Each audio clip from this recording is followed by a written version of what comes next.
할렐루야.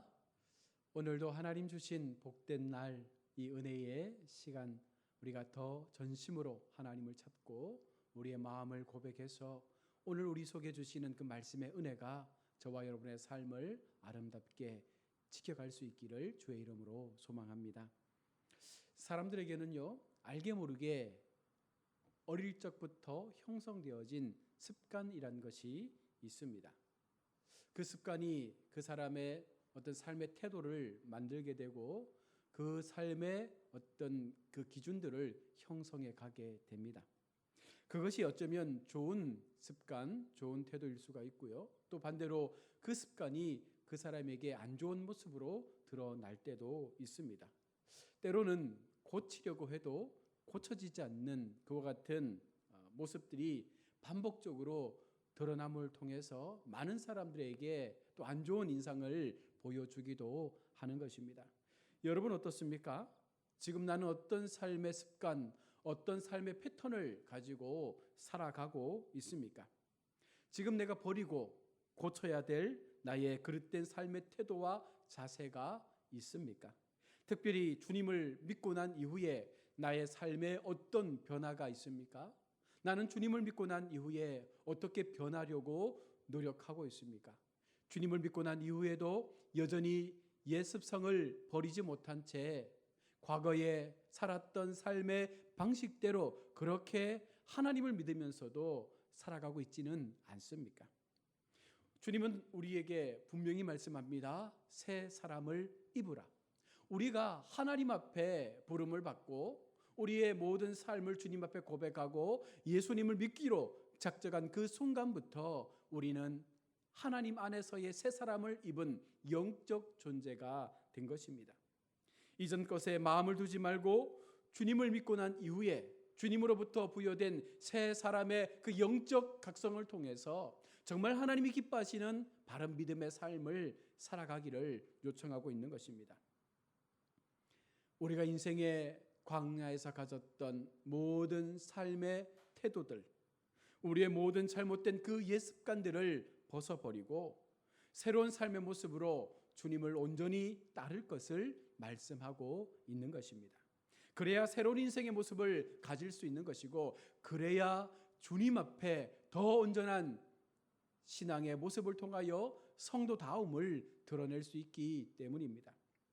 오늘 본문에서 이스라엘 백성은 가나안 땅에 들어가기 전 길갈에서 할례를 치르게 됩니다. 광야의 마지막 관문에서 할례를 받는 것은 어쩌면 하나님 편에서 관계를 회복하고 난 이후에 약속의 그 땅으로 들어가도록 하시겠다라는 하나님의 계획입니다. 오늘 본문 읽지는 않았지만 5장 2절에 보시면 다시 할례를 행하라 라고 주님은 말씀을 하고 있습니다. 이것은 광야 생활 중 할례를 받지 않았던 이스라엘 2세대에게 하나님은 할례를 행할 것을 말씀하고 있는 것입니다.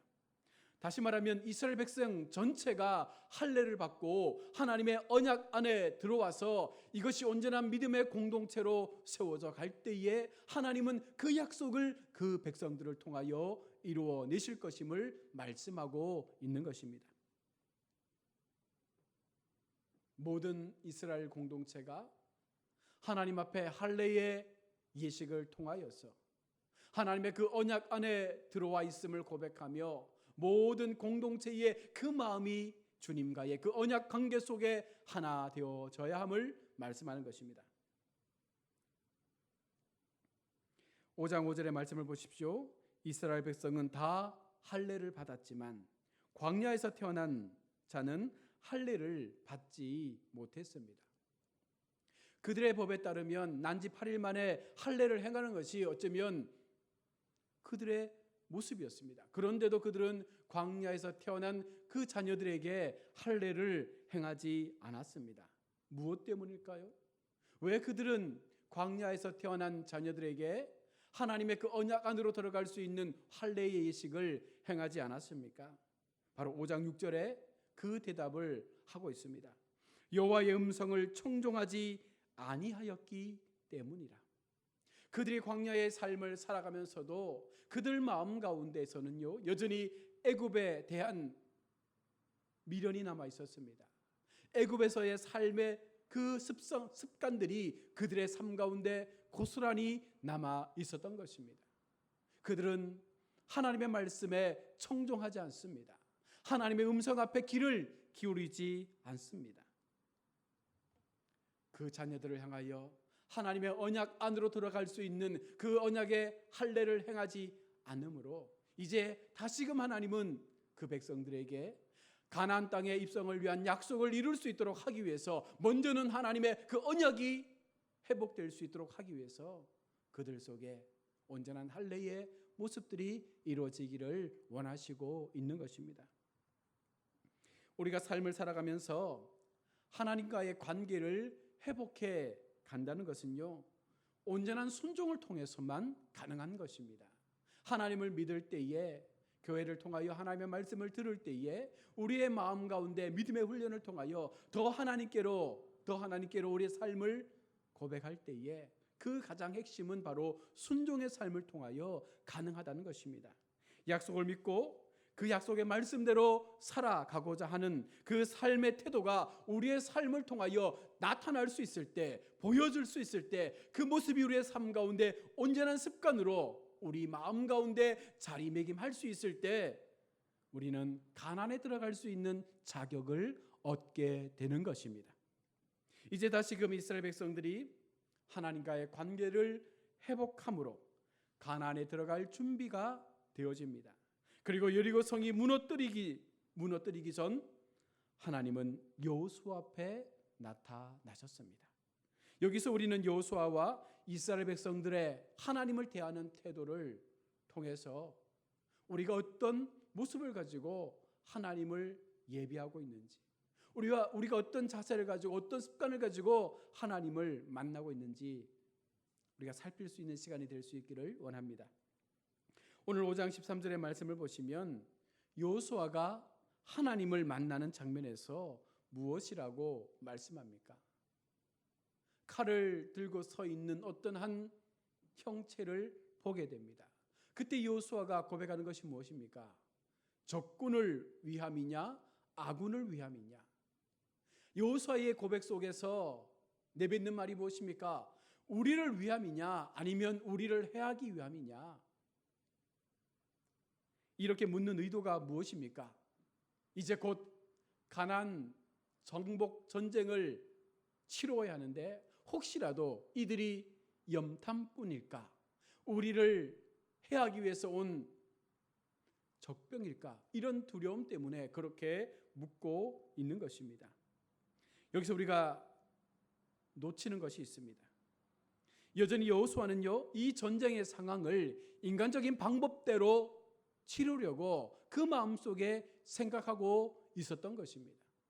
하나님의 전쟁임에도 불구하고, 하나님께서 싸우실 전쟁임에도 불구하고 광야 40년의 그 인생의 시간을 통하여 철저하게 하나님께서 너희를 이끌고 있다라는 그 분명한 시간들을 배웠음에도 불구하고 지금 여호수아에게는요, 인간적인 습관이, 그 인간적인 삶의 태도가 남아 있었다는 것입니다. 그래서 전쟁을 앞둔 여호수아는요, 그와 같은 상황에서 묻기를 적군을 위함이냐 아군을 위함이냐라고 묻는 것입니다. 여러분 생각해 보십시오. 하나님은 이스라엘 백성에게 약속하셨습니다. 내가 너희에게 가나안 땅을 주겠다. 그리고 가나안의 관문인 여리고 성 앞에 대기하고 있는 그와 같은 상황입니다. 그때 하나님께서 나타나셨습니다. 그런데 여호수아는 그 상황에서 묻고 있는 것입니다. 너는 누구를 위한 사람이냐? 여호수아가 보여준 태도는요, 여전히 세상에서의 삶을 살아가는 그런 삶의 방식이 아닙니까? 여호수아가 하나님께서 세우신 이스라엘의 리더답게 행동을 해야 한다라면 어쩌면 그 자리에서 두려움이 아니라 어쩌면 그 자리에서 하나님 앞에 기도하며, 하나님, 이 상황에서 제가 어떻게 해야 합니까? 무엇라고 말해야 됩니까? 저 상대를 향해서 내가 무엇라고 말하면 좋겠습니까? 이것이 어쩌면 바른 대답일 수 있습니다. 오직 나에게 이익을 주는지 혹은 나에게 불이익을 주는지 이것이 그의 판단의 기준이었습니다. 어쩌면 이것은 인간적 사고의 형태죠. 모든 사람들은 그렇게 살지 않습니까? 대적이 나타났을 때 그가 나를 돕는 사람인가 나를 해하는 사람인가, 우리는 이것을 가지고 세상을 살아가고 세상을 판단합니다. 그들은 광야에서의 삶의 패턴을 버리지 못했습니다. 여전히 온전하신 하나님을 온전히 믿지 못하고 그들 마음 가운데 그들의 생각 가운데 인생의 사고, 세상적 삶의 방식을 통하여 이 모든 것들을 치르려고 하고 있는 것입니다. 여전히 득과 실만을 따지는 상황을 바라보며 살아가고 있는 그 모습이 어쩌면 우리의 모습과 얼마나 비슷한지 몰라요. 우리 인생을 보십시오. 하나님을 믿으면서도 우리는 늘 득과 실을 따지는 인생을 살지 않습니까? 하나님의 뜻 아니라 하나님 앞에 순종하는 그와 같은 삶의 모습이 아니라 여전히 내게 주어질, 내가 얻을, 내가 추구할 삶의 그 목적을 위해서 이것이 득이 되는지 실이 되는지를 따지는 삶을 살아간다는 것입니다. 여러분, 그런데도 주님은요 그런 여호수아에게 말씀하십니다. 5장 14절에 아니라 나는 여호와의 군대 대장으로 지금 여기에 왔느니라. 세상적 방법으로 주님을 대하는 그 여호수아를 향해서 여전히 하나님은 변함없이 말씀해주고 있습니다. 아니다. 나는 너희의 전쟁을 친히 싸울 너희의 군대 대장으로 여기에 왔느니라. 군대 대장으로 이곳에 오셨다라는 이 말씀은요, 친히 주님께서 이 전쟁에 참여하시고 이 전쟁을 주관하시고 이 전쟁을 통하여 반드시 하나님께서 너희에게 승리를 주시겠다 말씀하시는 그 약속의 증표와도 같은 것입니다. 그런데 여러분, 한 가지 이상한 점이 있지 않습니까? 대장으로 오신 우리 주님, 그런데 군대를 이끌고 와야 되는데 군대가 보이지 않습니다. 하나님만이 군대 대장으로 오셨습니다. 엘리야 때 말씀처럼 천군 천사가 어쩌면 하나님을 호위하고 있을 수도 있습니다. 그러나 오늘 본문에서는요, 하나님께서 군대 대장으로 오셨다는 것은 바로 그 군사들을 누구로 보고 있는 것입니까? 이스라엘 백성으로 보고 있는 것입니다. 바로 이스라엘 백성이 하나님의 군대입니다. 내가 너희를 이끌 것이고 내가 너희를 통하여 이 전쟁을 치를 것이니 너희는 나만 믿고 따라오라 라는 말씀이죠. 하나님은 여호수아와 이스라엘 백성들에게 분명히 말씀을 하고 있습니다. 이 싸움은 나의 싸움이다. 그리고 이 전쟁에서 나와 함께 싸울 군대는 바로 너희다. 너희는 내 말을 듣고 순종함으로 그 말씀 앞에 앞으로 나아가기만 하면 저 여리고 성이 너희의 성이 될 것이고 너희가 밟는 저 가나안 땅이 너희의 땅이 될 것이다. 이렇게 주님은 말씀하고 있는 것입니다. 사실 이스라엘 백성들은요, 여러 면에서 부족한 사람들입니다. 그들이 가나안을 얻는다는 것은 사실상 인간적인 기준으로 보면 있을 수 없는 일이고 가능하지 못한 그와 같은 현실입니다. 그러나 하나님은 그런 이스라엘을 하나님의 군대로 세우시고 친히 하나님께서 그 군대의 맨 앞에 서셔서 이 전쟁을 친히 이끌어 가실 것임을 말씀합니다. 누구보다도 맨 앞에 서서 이 전쟁을 치르실 그 하나님의 능력이 이 군대 속에 임할 때에 저 여리고는 무너지게 될 것임을 말씀하고 있는 것입니다. 그러니 너희의 대장이 누구인지 분명히 알라는 것입니다. 누가 너희의 대장인지, 누가 이 군대를 이끌어가는지, 누가 이 이스라엘 공동체를 세워가는지, 그 앞에 선 대장이 누구인지 분명히 기억하라는 것입니다. 이스라엘 백성이 가나안에서 누릴 복된 삶은 하나님을 인정하고 하나님 앞에 순종할 때에 누릴 수 있는 것입니다. 그래서 하나님은 여호수아에게 또다시 말씀하십니다. 5장 15절에 내 발에서 신을 벗으라. 내가 선 곳은 거룩한 곳이니라.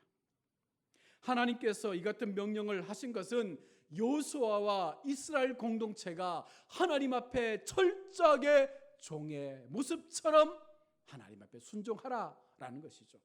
종은 주인의 말씀 앞에 100% 순종합니다.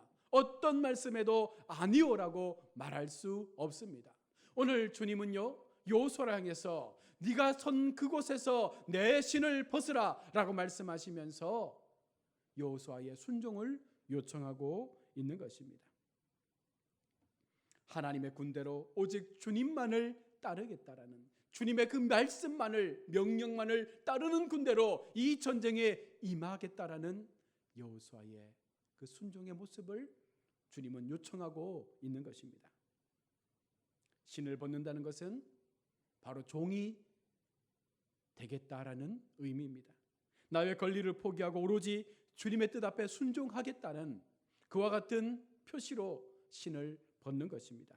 하나님 편에서 순종하면 하나님이 이기게 하십니다.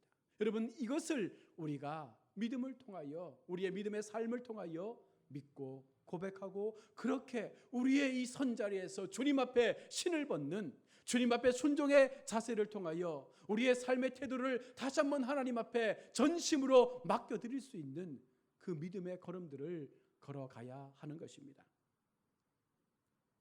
어쩌면 지금 여호수아가 서 있는 그 땅은요, 거룩하지 못한 땅입니다. 가나안의 풍요와 가나안의 놀라운 그 풍성함들이 이스라엘 백성들에게 좋은 어떤 모습으로 비춰지지 모르겠지만, 어쩌면 그 가나안 땅도 거룩하지 못한 음란의 땅, 어쩌면 악의가 가득한 그런 땅일 것입니다. 그러나 우리가 분명히 기억해야 하는 것이 있습니다. 바로 땅이 거룩한 것이 아니라 그 땅에 하나님께서 오시면, 그 땅에 하나님께서 그들과 함께 하시면 그 거룩하지 못했던 땅이 거룩한 땅이 되어진다라는 사실입니다. 바로 하나님 자체가 거룩한 것이기에, 바로 하나님 자체가 거룩한 분이시기에 주님이 이곳에 계시면 이 땅이 거룩하지 못하다 할지라도 주님께서 계시는 이 땅은 다시금 거룩해질 수 있는 땅이 되어지는 것입니다. 그래서 여호수아가 신을 벗고 밟고 있는 그 땅이 거룩해진 땅이 된 것이고, 앞으로 밟게 될 저 가나안 땅이 거룩한 땅으로 바뀌어지게 되는 것입니다. 우리가 밟고 딛는 살아가는 모든 세상의 이 땅들은요, 다 죄로 더럽혀진 땅 아닙니까? 그러나 이곳에 우리 주님 오시면, 우리가 밟고 살아가는 이 땅 가운데 우리 하나님 오시면 이 땅은 거룩한 땅이 되는 것입니다. 우리가 세상에서 살아간다 할지라도 그 밟고 있는 땅이 아무리 더럽고 추하다 할지라도 하나님 오시면 그 땅은 거룩한 땅이 된 것입니다. 여러분, 가나안 정복 전쟁을 앞두고 주님은 이스라엘 백성들에게 아직 남아있는 할례하지 못한 그 자녀들에게 할례를 행하게 하셨습니다. 그리고 그 할례가 끝난 이후에 여호수아에게 나타나셨고 여호수아에게 말씀합니다. 너희의 삶의 태도를 바꿔라. 너희가 갖고 있었던 지금까지의 삶의 습관들을 벗어버리고 이제는 전심으로 하나님을 바라보고 전심으로 하나님을 붙잡고 정말 주님 앞에 종된 심정으로 순종하는 그 믿음의 고백을 통해서 너희가 밟는 그 모든 땅들이 하나님의 거룩한 땅이 되어질 수 있도록 한 걸음 한 걸음 이 전쟁에 참여할 것임을 우리 주님은 요청하고 있는 것입니다. 어쩌면 오늘 우리에게 그와 같은 모습으로 주님께서 말씀하고 있는 것이죠. 우리가 그 주님을 바라볼 수 있다면, 우리가 그 주님 앞에 우리가 신을 벗고 다시 한번 주님 앞에 순종의 삶의 제사를 통하여 과거의 우리의 모든 악한 습관들을 벗어버리고 옛 습관들을 벗어버리고 진리로 새로워진 우리의 삶의 모습을 통하여 하나님의 자녀답게 살아갈 수 있다면, 여러분, 어쩌면 우리도 이와 같은 영적 전쟁 속에서 우리가 밟고 있는 이 땅을 정복해가며 하나님의 거룩한 땅으로 변화시켜가는 그 일들 가운데 우리가 하나님의 군대로서 쓰임받게 될 줄로 믿습니다. 새로운 한 주간 이 말씀 우리의 마음에 담고 득과 실의 문제가 아니라 오직 하나님의 관점 속에서 하나님의 방법대로 이 모든 것들이 이루어질 수 있다는 사실을 믿고 하나님의 순종의 자녀의 삶을 살아감으로 우리의 걸어가는 모든 그 걸음의 영역들을 아름답게 확장해 갈 수 있는 우리 모두가 될 수 있기를 주님의 이름으로 축원합니다. 아멘.